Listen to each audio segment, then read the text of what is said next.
Restaurant Paradis Secret, restaurant aux spécialités africaines, en pleine région parisienne, chez Chiquito Papa Paradis, au numéro 10 de la rue Pierre et Marie Curie, 77 380 à Comble-la-Ville. Ici c'est la compétence. Non, on laisse aux médias. Toujours. Ouais. Pour la dégustation de mets variés, saveurs africaines, un seul endroit. Venez déguster de grillades, du poisson, tabac, brochette, ngoula. Tout ça, modèle Yamboka Nabiso, chez Chiquito, au restaurant Paradis Secret, le secret du paradis. Avec accompagnement de manioc, chikwang, banane plantain, du riz, etc. Notez bien l'adresse au numéro 10, rue Pierre et Marie Curie, 77 380, Comble-la-Ville. Réservé pour tous vos événements, en toute intimité et convivialité, venez chez Chiquito. Anniversaire, baptême, surprise party et autres occasions festives. Rendez-vous chez Chiquito, au secret du paradis ou Paradis Secret. Votre réservation au 09 50 01 85 90 ou au 06 52 81 93 93. Restaurant Paradis Secret chez Chiquito Papa Paradis. C'est vraiment paradisiaque.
Voilà, rapidement, la maman Neige à faire la prière d'ouverture dans la cérémonie comme il faut voir. Merci Jésus. Merci Jésus. Merci Jésus. Merci Jésus. Oh, merci Jésus. Merci Jésus. Alléluia. Alléluia. Yahweh kumisama. Oh, Sainte Lola, ton précieux merci.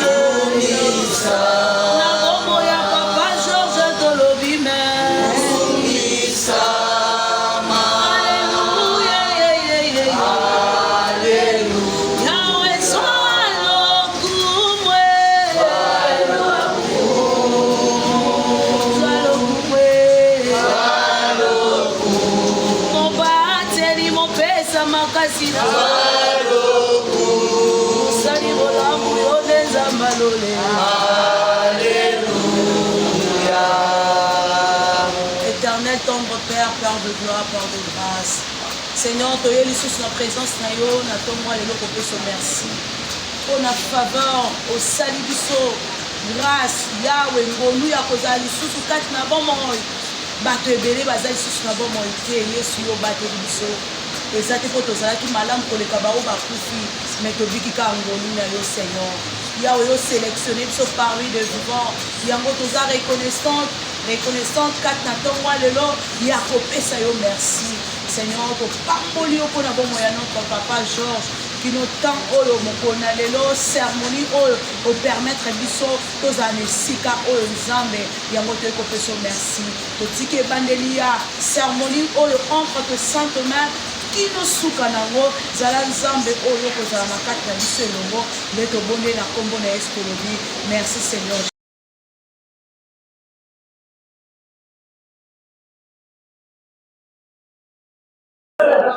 Papa, sur quelque chose à lire. Groupe Sans Souci, on a coordonnateur Gingom Boisson à gauche de la Lelo, Gingom Beza qui nous pour le Groupe Sans Souci et Tindaki Papa Mounoki, la retraite. Oui, motivation et ça qui nous pour Tinda Papa la retraite. Tandis que na Congo, en tout cas pour une première, dans mon groupe théâtral, nous pouvons bien ça, la journaliste qui va t'indi, nous avons en retraite. Donc, c'est une initiative que tous ceux qui n'ont groupe Sans Souci, aimons-nous vivants. Aimons-nous vivants. À part cela, Total IP, c'est que Papa Georges a sali dans groupe Sans Souci. Papa Georges a été biso na discipline, a été biso na ba conseil. Et groupe Sans Souci est raisonnable que le coup le Papa Georges vraiment a l'émis. Papa Georges a l'émis, après qu'il y a un bon côté. Et puis comme nous allons permettre qu'à la vivant, le Seigneur quand même que nous fassions quelque chose et bandanaïe. Il y a un moment où il y a une grande première où le groupe Sans Souci est organisé le départ en retraite.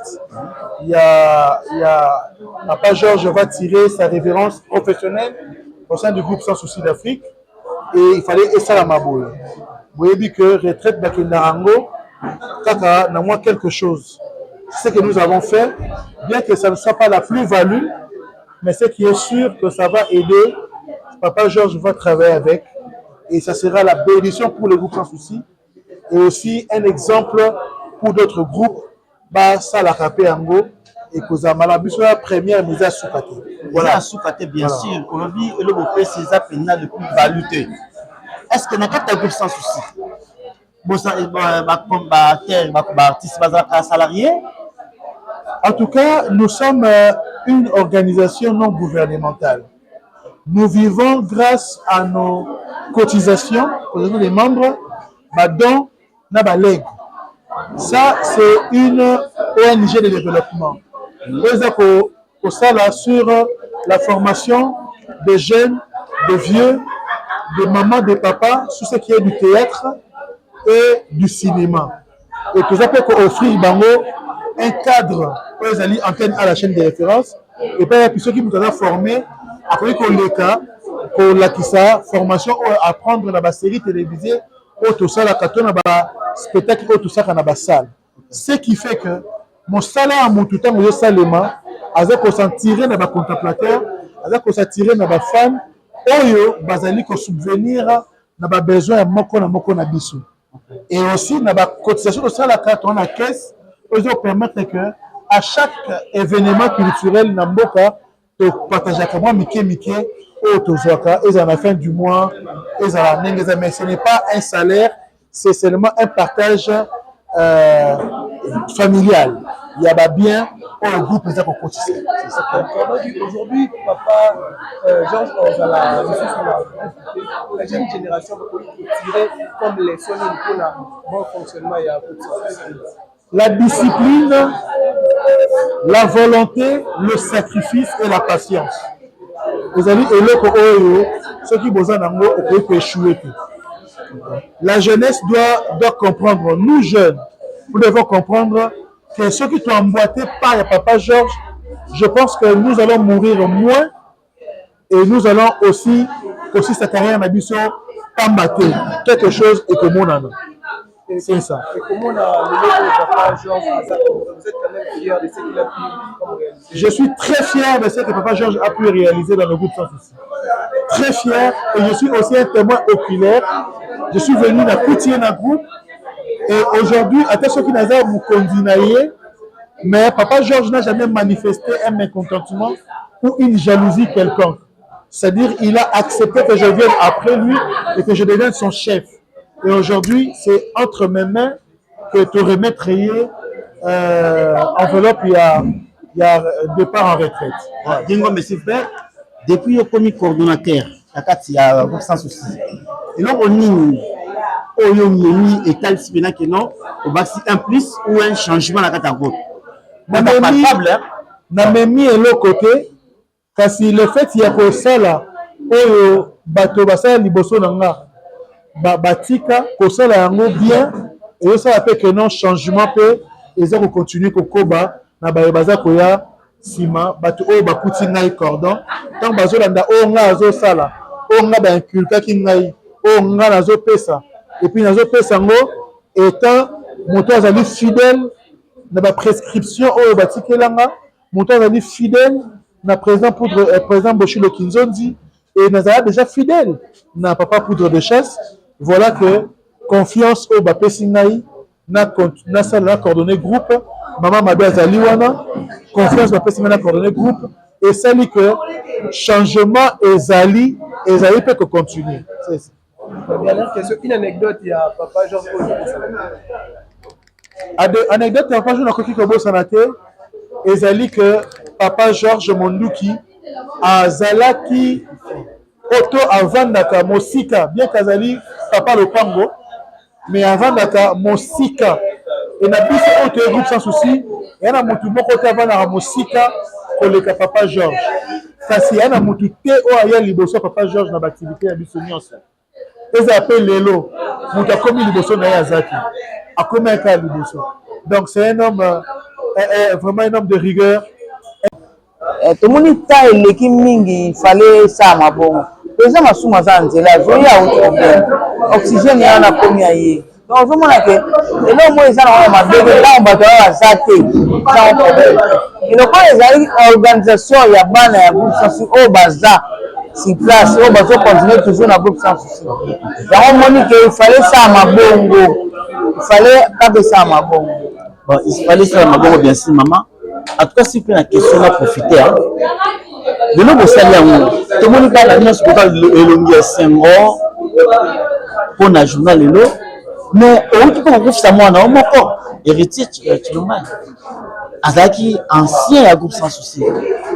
Mais dans ce moment-là, même maintenant, il y a pour maman, il y a le cœur pour mater, et puis tout le monde va se comédien, mais Senghor, c'est comme si rien n'était. Yo koloba esengo bon nayebi te esengo na ndenge ya liwa moto azalaka na esengo mpo na liwa te héritier alongwa na groupe sans si main azalaki mwana moko nayebi te mpasi ezalaka na motema ya moto ntango mwana oyo esango héritier place nazalaki oyebi te nazalaki ndenge nini parce que héritier tobandaki kokutana ne mingi na 9e rue héritier ezalaki so amoni nga namoni mama aobeta poche comme ça maman mon ka 5000 na yo singa biya na mama atomone na 1000 francs ezaka mbongo ozomona donc boningone ezalaki ngana ko zateke atamboli na kutana mwana moko longa na groupe sans sike akumoninga bwa kangelo na moninga bwa bobelo ngepa mte ndenge maman le tsa le héritier ndenga pe na zo le héritier donc te perdre kala mbinga mobali bongo maladie te loko te brusquement ka boyo kambala mo azana mort ça n'a pas ça passe surtout biso bato mitema ezoka trop donc ça la passe pas c'est ça au père de mutu bo to kaboni libela o to salelo ya ba Georges ezate ke to kaboni libela azana bon monde mais éviter to kaboni mais ko ba ke ko koma kuna ata na comité naza de cœur abatate ya nyonso naza de cœur na famille wana mukolo kozala te mbongo ekoki nde ezaka o mort donc mbongo mona na kozalaka. Peut-être dernière question, papa Georges Azali liboso na yo awa na répétition à Rosala lisusu na tournage à Rosala lisusu il le bali le bana peut-être place à Rosala à kotikala nango peut-être au bossa na suya papa Georges liloba oloba ezate parce que apemi na théâtre mais azaka ka papa oyo azaka na kata buso c'est pour pas la buso si bakotika papa Georges baza toujours okende kotalaka ye baza na besoin conseil na ye donc tokabwani ya libela te tozali na papa Georges yango moni alobaki ke papa Georges courage nzambe wana abatela papa Georges asala oyo akoki kosala na makanisi aza nango na moke oyo azwi potanga asala yango nzambe eza lokwa pepesi force napemi na théâtre mais mwa makasi mo boye oyo topesi mpo ekoka kosunga ye ntango naosala théâtre pe tala nazosala boye naosala boye naosala donc eloko mo échange wana eza. Merci beaucoup maman.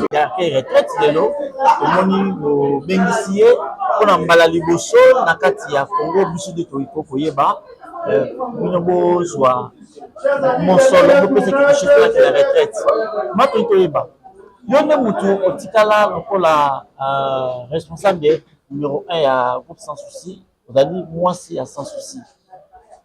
Maman. Moi, bino bo pesi. Bozu yango wapi. Parce que bino bo futa maraté. Bozar ba sponsor te. Expliquez biso. Bo sali miracle ni pour na boza mon solo wana, bo pesa papa mon. Bon. Moni eza groupe Sans Souci.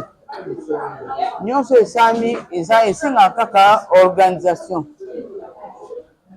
Donc tobandaka likanisi oyo depuis début ya année 2025 année 2025 tobandaka likanisi oyo donc janvier ya 2025 na muke oyo ya biso moko na mutoki ya biso na muke tobandaki kozokela bino tobanda kobongisa mpona retraite ya papa Bunduki. Donc esami na propre effort ya biso moko na groupe Sans Souci. Donc na muke wana c'est tolobi yo boye kokisa 10 yo kuna kokisa 15 yo kuna kokisa 20 donc na muke wana yango nde esali ke lelo tukwa kolibere papa poste na retraite na ye apema. Voilà, maman lelo tomoni papa Georges azali honoré pa ya bana et puis baleki oyo azali na kati ya groupe Sans Souci. Stratégie nini oyo botiaki en place pour lelo azala honoré na miso ya bato nyonso? Bon, mpona wana olomoni eloko mosusu eza soki oza na bolingo so eza entre ngai bato bazodirige na bana mpe oyo bazosala mosala yango soki bolingo eza ozalaka bien. Donc so ozoyoka oyo bazoloba na kati ya lisanga kema te eyokaka mpe motema eyambaka mpe ndimi ebombi nyonso ekendaka malamu. Mamado, yo ozali mama oyo olata komba Sans Souci. Bato bato bazomona bamona Sans Souci. Groupe Sans Souci groupe moko mutu moko takoka komeka koloba na groupe Sans Souci parce que baktere makasi bazalaki. Le tomona groupe Sans Souci baktere belle balongwa. Après liwa Sans Souci. Maman ozali mama. Ba démarche nini oyo osalaka mpona peut un jour tomona bato balongwa na groupe Sans Souci bayata mokolo moko lokwa mokolo lelo. Papa Bunduki azalaka na bango ensemble. Mpona nini bosali te ke obengisa mpe bandeko mosusu ya groupe Sans Souci balongwa bayata mokolo lelo. Pourquoi bosalaka bino moko? Bon. Ndenge kaka nalobi omoni toza na problème ya motu moko te ezala bao balongwa. Parce que kuna nyonso nakotaka te nakotaka te papi ndenge oyo yali bo soki omeki kaka po na succès na makambo nyonso tu ndimi na maya. Ok, c'est-à-dire vraiment eyali mpona bino nyonso tu na kati ya merci beaucoup. Papa Georges,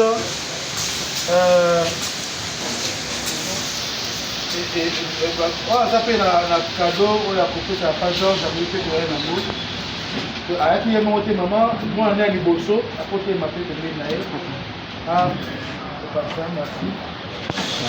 Merci beaucoup. Le groupe Sans Souci, ça cadeau pas ya papa Bunduki, papa Bunduki oyo awumeli na groupe Sans Souci. Lelo ezalaki bongo journée oyo spéciale mpona papa Bunduki mpona retraite na ye. Donc otoba mo pension na toyoka maloba ya papa Bunduki ye moko.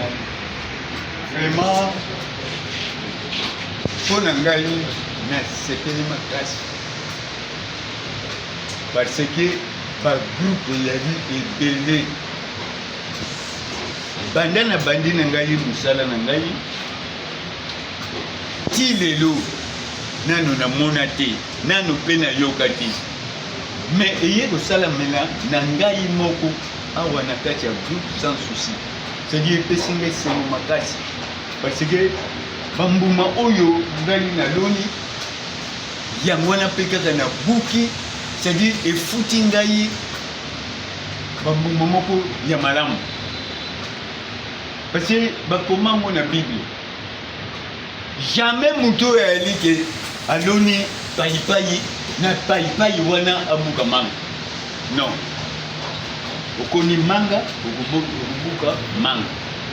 Nyonso wana yali comportement ya yo na mokili. Yali comportement na yo. Parce que soko yali manga. Na mutu bazobuka mbuma ya paipai.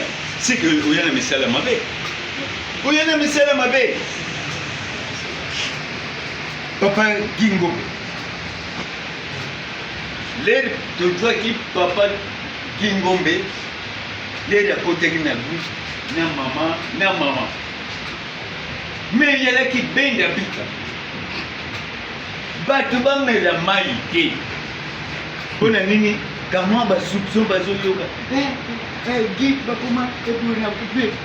Mais le problème, discipline, il y a là qui, et ben là, que bon bapé le côté, tu bimisa et le quoi mon empoisa. L'air to bimisaki yango bana bango mibale bakali baye balobi suka na biso libala yango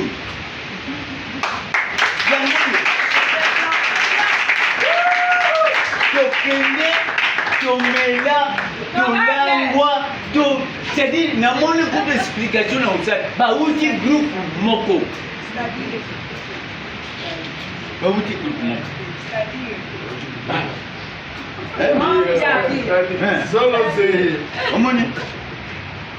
même maman c'est-à-dire maman ndenge aliwana makambo nyonso tu oyo eleka ata boke kobombana na se olobi mama malo akoyeba parce que ayali na basiya c'est-à-dire namoni kuta explication na depesa yo tozala mona communauté osepeli na yo bien mais okondima te nano okome na ndako te CG Oxygène lelo ezaki journée esengo journée moko etikali na banal ya théâtre congolais. Lui ozali secrétaire général ya NTPC un mot par rapport ya likambo eleki lelo na kopesa papa mondoki retraite na groupe sans apesa enveloppe surtout. Dès l'entrée de jeu, c'est que on pourrait dire là, d'abord applaudir une carrière. Donc là, permettez-moi de dire bravo l'artiste. On ne dit pas seulement bravo à l'artiste lorsqu'il y a Azali sous-souté, mais na oignon soit sali et que le officiellement a eu retraite naïe. En tout cas, on s'incline. Et puis on applaudit. Bravo Papa Mondoki. Bravo pour tout ce que vous avez fait pour le groupe Sans Souci, la culture congolaise, le théâtre congolais en tout cas. Bravo Papa Mondoki. En ce qui concerne les gestes, c'est aussi à applaudir, à encourager. Nous suivons toujours même dans l'entreprise. Tant qu'on bat qui n'a retraite, hein? Moi enveloppe. Il y a des gens sous Swazana, il y a l'État pour tout de suite. Le moi, ma retraite, les a été pour enveloppe, les a été. Moi, ma maman a fait plus de 50 ans de l'enseignement actuellement. Mais elle est punie de tenir toujours la clé, la clé plutôt. Azaka la clé, madame, maman Nangaza Moulakisi. Pendant plus de 50 ans, Azotangisa. Mais après, si nous retraités. Toujours d'ailleurs, nous sur l'État congolais, après ça, madame Maki nous retraite, tu vois, mais les groupes sans souci vont s'organiser, la retraite à ciel et enveloppe. Ni montant, mais c'est symbole et cette volonté, cette organisation, c'est aussi quelque chose à applaudir. Voilà. Voilà, président, en tant que secrétaire d'un mouvement, l'NPTC, peut-on expirer l'ANTPC, l'Association nationale du théâtre populaire et cinéma. Voilà, peut-on expirer une telle activité, peut-être pour un artiste ou peut-être Bakoya dans les jours à venir? D'abord, c'est pas l'association des Marabat na retraite. Non, si ça peut vous inspirer quand même. Non, c'est ce que je suis en train de dire. Bato Batina na retraite, Ezali est là où Motoza engagé. Association maintenant, ils ont l'Isanga, il y a des troupes nyonso, compagnie sans souci, compagnie d'histoire fondation, compagnie Agora, compagnie Simba, wana de entreprise. Bato wana bakter bazo dépendre directement na bango. Ceux qui retraitent, ils ont s'organiser pour pesa mutomanga. Quant à l'association, l'association minga primaka, au moins il est président Massouma Lobi, diplôme de mérite. Là, l'association.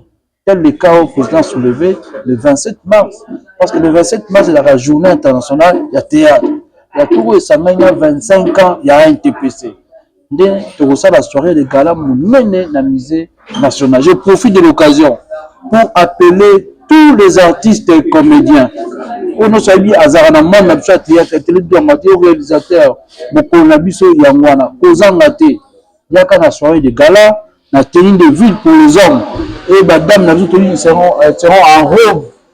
La propre maison nous demandons pour célébrer journée Nabiso, pour fêter le 25 ans anniversaire, il y a un TPC. Et le diplôme de mérite est coupé, ça entre autres, n'a pas Mondouki. Pour les loyaux services, voilà, Sali, na Katia, Moussa Nabiso, c'est ce qu'on peut aux associations et coquilles pour ça là. Merci beaucoup. Merci. Sika awa esengeli na cordon ya groupe sans souci asala mona ye parlaki yango na français nayebi ke na kati na biso interprète azali na kati ya motema moko na moko interprète azali akointerprete oyo nazoluka. Mesdames et messieurs, distingués à vos titres et qualités respectifs, chers membres de la grande famille du groupe Sans Souci d'Afrique, très cher aîné Papa Georges Mondouki, mesdames et messieurs, c'est avec une émotion profonde et un immense respect que je prends la parole aujourd'hui. Nous sommes réunis pour marquer un tournant historique de notre association, notre établissement privé, Groupe Sans Souci d'Afrique. Un tournant très remarquable. Un tournant peut-être le premier à être organisé en République démocratique du Congo, à Kinshasa, qu'un groupe rende hommage à un ancien et organise solennellement le départ en retraite. Et ce départ en retraite de l'un de nos piliers anciens, un pilier, une boussole. Je cite Papa Georges Mondouki. Hommage à ce pilier et je rends aussi hommage au pilier fondateur. Mais avant de parler de l'avenir de Papa Georges, mes pensées se tournent vers ceux qui ont tracé les schémas que nous empruntons aujourd'hui. Parler du groupe Sans Souci d'Afrique, c'est invoquer l'esprit de fraternité et de résilience légué par nos mentors. Je tiens à rendre hommage vibrant à l'illustre Papa Sans Souci. Son nom même est notre bannière, une philosophie de vie qui nous enseigne à affronter les épreuves avec sérénité. Je salue également la mémoire et l'œuvre de M. Poudre de Chasse, dont la force et l'impact restent gravés dans l'ADN de notre groupe, afin une pensée respectueuse pour le président Moshilo Kinzonzi, dont le leadership et la vision ont permis de consolider nos bases. C'est grâce à la solidité des fondations posées par ces grands hommes que nous pouvons aujourd'hui célébrer la carrière de nos membres avec dignité. Papa Georges, vous avez été le témoin de cette histoire et l'acteur infatigable de notre croissance durant toutes ces années vous avez incarné les valeurs du groupe, c'est-à-dire la fidélité, la sagesse et le sens du sacrifice. Vous n'étiez pas seulement un membre, mais vous étiez un ancien au sens noble du terme. Celui que l'on consulte quand le doute s'installe, celui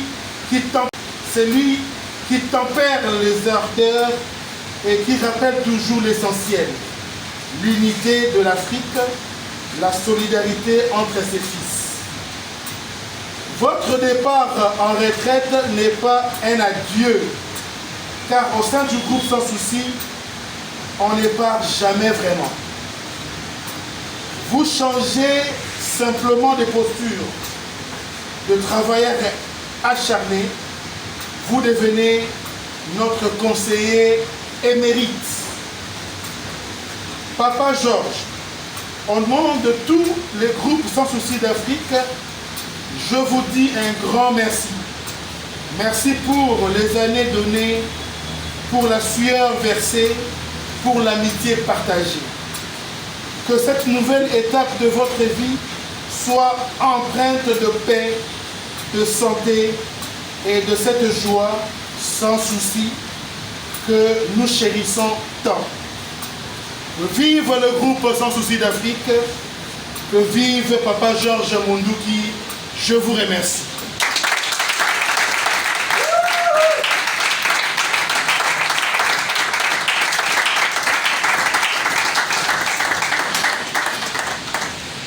Notre chargé des finances a apporté cette enveloppe que le groupe Sans Souci a prévu à remettre à Papa Georges Mondouki.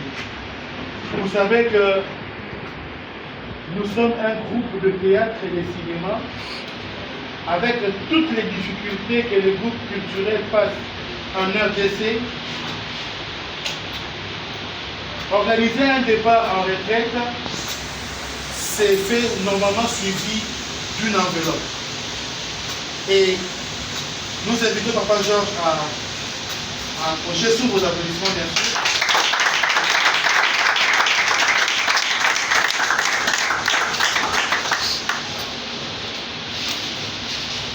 Papa Georges Mondouki.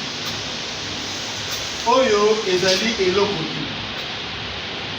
Kasi mpona biso eza eloko monene oyo tozopesa yo. Toyebi ke oza bosseur, osalaka mosala makasi, kasi esunga yo mpe na kosala mosala mosusu selon vision oyo oza nango. Peut-être nanu oyeba te ndenge okomettre yango en pratique. Cette enveloppe contient peut vous aider à réaliser mon petit projet que vous allez couper sur un mot dans le Congo, la tata, et à moi, et à lui, mon santo. Amen.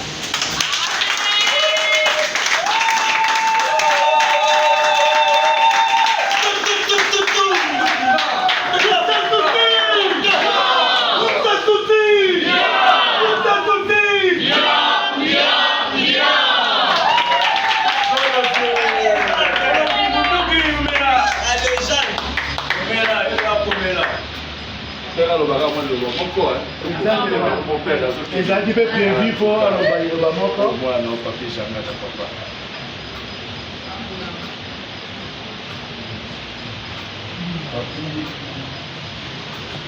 eyali ndenge otelemi eyali sans souci nyonso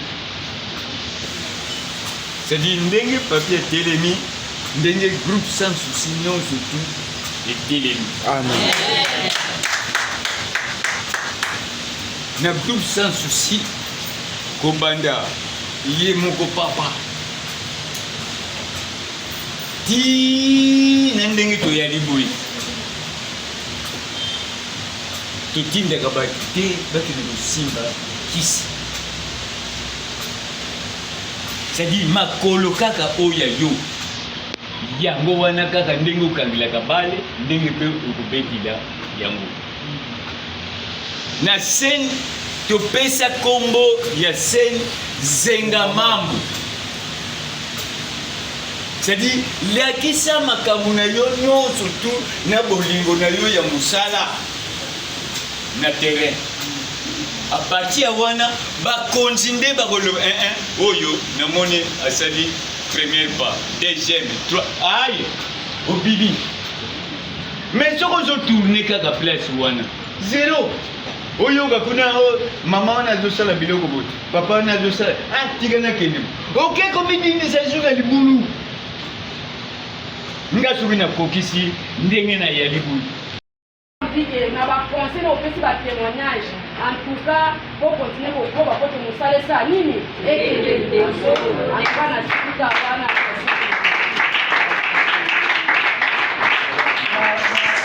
Merci Lisa. Ngai coordonnateur à groupe sans souci na mbaki mopaya ko na mboka ya poto na France azali semeki na ngai yende atikela Madame Nangaï Mabeli. Alors, quand tu es ici, tu as organisé et l'autre à lobby, en tout cas, c'est vraiment à encourager. Quand bien même Nana va course, Nana est fatigué, je ne manquerai pas de assister à la cérémonie. Na éviter ceux qui te copient pour la maman.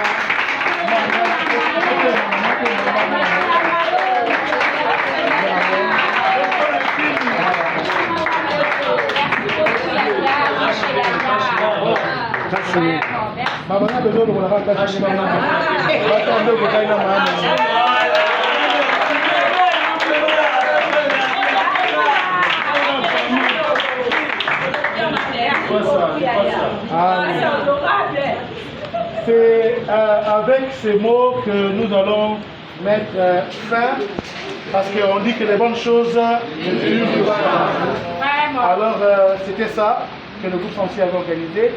Na mokuse na bandi que na rozwa na bokosa langai interview na partete na lo mamo awa que boyebi que na moto ki na biso ba membre du groupe Sans Souci sans kobeta porte pas wapi mais to préparaki eloko oyo ezali ya liboso na RDC groupe etinda mutu na retraite kasi biso tokoki kosala ngo topesi nzambe merci puisque ye nde aza maître éternel de circonstances.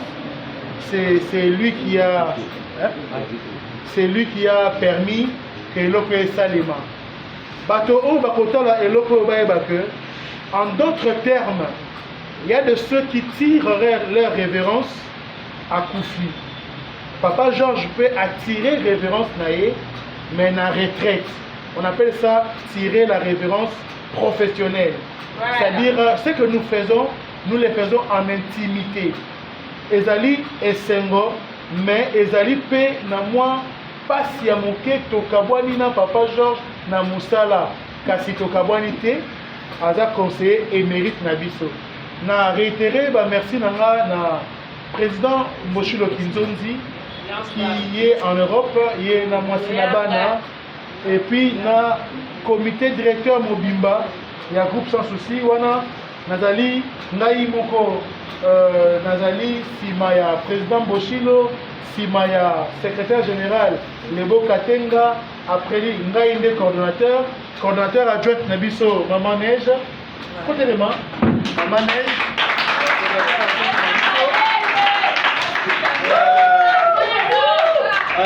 Merci Maman Neige Azali, suivi na Madame Daili Luyezo Azali, directrice artistique du groupe Sans Souci. Kasi Azali na Mboka Mopaya, Azali voyage na Mboka Mopaya, et pas Mindeli. Après Maman Tozali na Papa Patrick.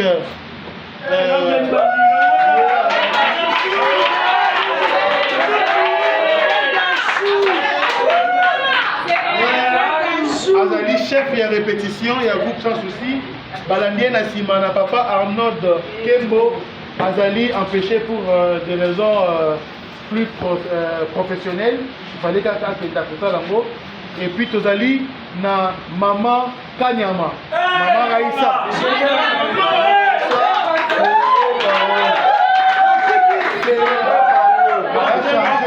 Il y a discipline, il y a groupe sans souci. Après, de côté les missa, Maman Gina Koli.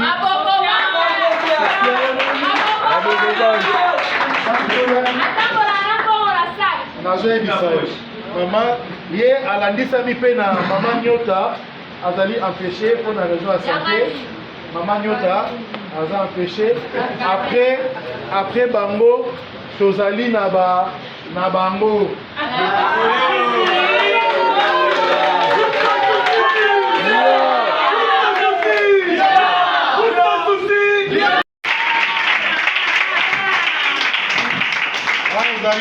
Madame Ngombe, Madame Ngai. Alors, on va dire que papa parti faire collecta pour appeler sa témoignage. Na oyo papa Munduki Azali pour naïe aussi pour vous sans souci. Merci. En tout cas, vraiment, il y a Azali pour papa Nabiso. Vous sans souci. En tout cas, papa oyo, nata on a la carte avec sans souci. Oya na ngai. Nakutana na zolo. Natele papa na nungu na papa Munduki. Mais nous on a etika ina papa oyo. Abandoko magali bosi na biso. Après tout c'est l'effort toi avant, mais tu as peur à ça zalaki. Et puis azali le logo moko na rep, ce que ça ka makele le mot silence. Voilà mon nom solo ze azawala. Et logo etikanga lisusu, ça que jour moko toya avec nous sorti de téléphone na place. Ngai na bosana ki téléphone na tiki. Na tiki ka sonnerie ya ofungwa. Papa Georges bapenga ngai atuna kutu te au téléphone eza ya nani azobona to mama fala azo téléphone na bwaka tina ngambu oteli ko papa bote osuka na ndeni osuka de wapi en tout cas vraiment aza exemple pour la biso artiste donc aza papa moko boye moni art tozo sala senga discipline so ki groupe sans souci ezala groupe sans souci eza pour na papa oyo na discipline et puis asa na mo tango molai. C'est notre doyen, Abandana et Mokovier, Tina Sikolo, nous sommes là pour lui, pour l'encourager. En tout cas, merci beaucoup, Papa Georges, Bissot la petite note des alliés. Malgré au Pema, mais Bissot des alliés, on tombe toujours de la groupe sans souci. Groupe sans souci! Merci. Ça, même la maman Gina, fait ça la témoignage, maman Gina Zali. Makamune c'était Limbongo ya groupe Lende et puis il y a fait Azali beaucoup il y a social social ici témoignage nanga na opesa pour na papa Georges na koloba asali ebele atei biso pe na ebele nga kokota nanga groupe sans souci vers 2015. Papa Georges aza papa oyo ayambaka nga aza moto ya liboso abandaki mama biso groupe sans souci kindumba te biso toteya kimoyibi te en tout cas eza leson oyo etambolanga vi nanga mobimba ti lelo mpe na yango naza conseiller bana na nga quel que soit milieu oyo kokoma omoni eloko ya motu kosimba te koyiba te kisi te okisi nde ememaka vi ya motu esuka na nzela. Eza ba enseignement oyo papa Georges apesa biso. Aza papa moko oyo nayebi te kotala ye boye namonaki portrait caché ya papa. Bato batala statut na nga profil na nga ya WhatsApp so otali papa na nga otala ye il ressemblait à papa Georges. Donc nakomi komema ye na cœur na nga natalaka distance papa Georges autaka na kimbantieke naluku wapi place oyo bato babosana place oyo bato misusu ya mitali ndenge aza akoki kotala likolo. Mais nous avons bandé proposé pour qu'il ne la papa Georges la distance mais puisque je lui portais comme mon papa, comme mon père biologique. Donc nous avons battu retraite retraite oui et ça qu'il faut déplacer pour y aller à Wakoya. Mais il faut que à quel pour payer ma copie sur banana et sur ma place à Oudaka. Merci beaucoup.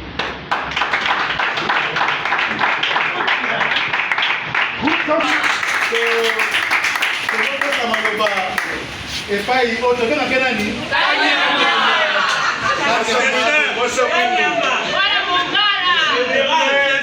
S'il vous plaît, Yéné a succédé Papa Georges la discipline. Alors, qui m'a donné le Kanyama? T'as connu le secrétaire d'amitié ou votre candidat de bataille? Mais posant la candidat pour avoir Moussa, la discipline est la mère de la science. Maman Raïssa, pour un témoignage.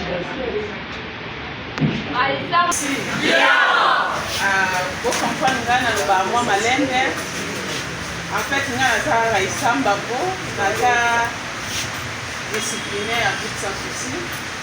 Et j'ai appris beaucoup et pas Papa Georges. La Kissinga vraiment mingi. Et nous avons abandonné au secondaire. Papa Georges, quand on est bandé pour balobi, en tout cas, il y a une discipline. La moussala sala déjà oh yazali. A discipline dans nae, a discipline moussala nae et abandonné pour ça chaque fois que ce que vous allez avoir, ça. Ce que vous tomnez. Je ne voulais pas être comme lui parce que qui vont me pousser. Moi, s'il fallait un peu moi douce et tout. C'est grâce à Papa Georges. Et Papa Georges, encore une fois, merci. Merci. Donc, absence, il y a Papa Georges. Et ça a remarquable parce que Mathilde Bissopé Raïssa Mbambouna, il doit former, et puis il a fait dans tout ça, merci beaucoup. Restaurant Paradis Secret, restaurant aux spécialités africaines, en pleine région parisienne, chez Chiquito Papa Paradis, au numéro 10 de la rue Pierre et Marie Curie, 77 380 à Comble-la-Ville. Ici, c'est la compétence.